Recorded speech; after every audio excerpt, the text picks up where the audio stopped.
Herkese merhabalar. Magazin Haberi kanalıma hoş geldiniz. Sizlerle buluşmaktan çok mutluyum. Bugün de sizlere güzel görüntüler, aşk dolu paylaşımlar sunacağım. Paylaşımlarım birbirine yakışan başarılı isimler. Erkan ve Yağmur çiftten olacak. Bir arada yazgı dizisiyle oyunculuğa başlayan partnerler özel hayatta aşk yaşadı. Sevgili olan çifte kumruların aşkları yıllardır sürüyor.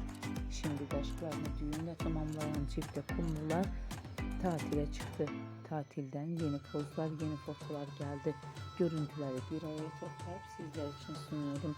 Mutlu aşıkların aşk dolu paylaşımları, tatil pozları sizler için gelecek. Umarım beğenirsiniz. Şimdilik benden bu kadar. Hoşça kalın, sağlıcakla kalın arkadaşlar.